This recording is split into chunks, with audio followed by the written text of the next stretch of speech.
In this presentation, we will set up a Xero 30-day free trial, perfect tool to work through our practice problem for a not-for-profit organization.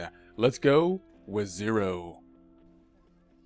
Here we are on the Xero homepage. That's Xero.com, Xero.com. We're in the US page here because I'm in the US, but it'll be a similar kind of layout if you're in a different region.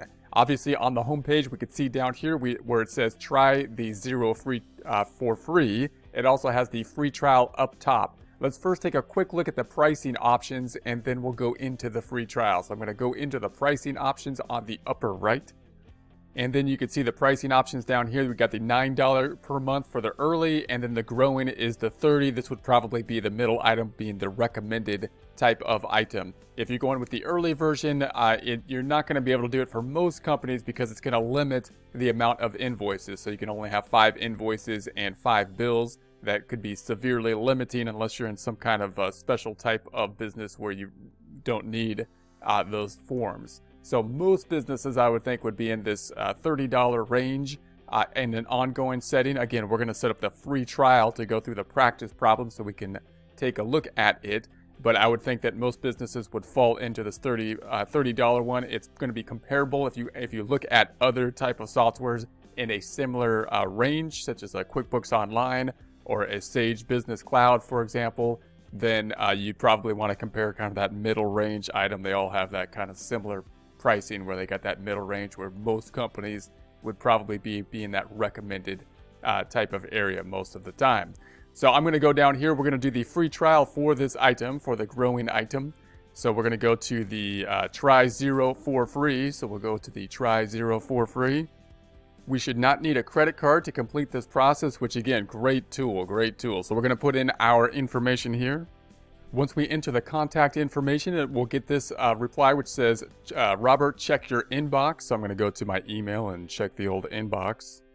Once you go to the email address and go to the link within it, then it's going to ask you for some basic information, including the company name. We're just going to go with our example problem here, the not-for-profit organization, not-for-profit organization. Now note, Xero is a great software in that you can basically have different companies once you set up your file. So once you set up your file, you can actually have choose multiple companies or have multiple companies within the display. So this one's the one we're going to use for our practice file as we go through and get used to the software for a not-for-profit organization. Where does your organization pay taxes? I'm going to say the United States.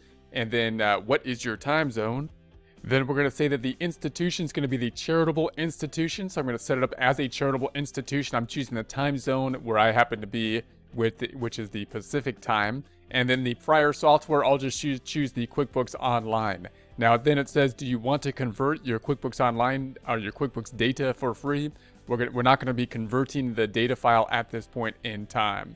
So that's going to be it. One of the key components here being that charitable institution that could have an effect on the chart of accounts that could be set up as we move forward. So it's going to give us some primary or preliminary type of accounts that we can then add to as we move forward. So I'm then going to say start the trial. So we're going to say start the free trial. And there we have it. So now note up top, we have the not-for-profit organization. That's basically our company name. That's what we set up as our company name. If you select the drop-down, note that you have the demo in the settings here. So we're actually in this company file, not-for-profit organization, but you can set up multiple company files, which again, really nice for practice. And this file you will not have. I have this already set up. This is another file I've been working on. But then we have this demo company. The demo company file is something that will always be there as well. It will be a demo file that will already have data within it. So if you select this drop down, you'll be in the not-for-profit organization. You can go to the demo file and you can add another file if you wanted to practice or set up another data file as you go. So I'm going to click back out of this. This is going to be our intro screen. We're on the dashboard. That's going to be the default as we go into this information. And that's going to be it for now. Let's get out of here.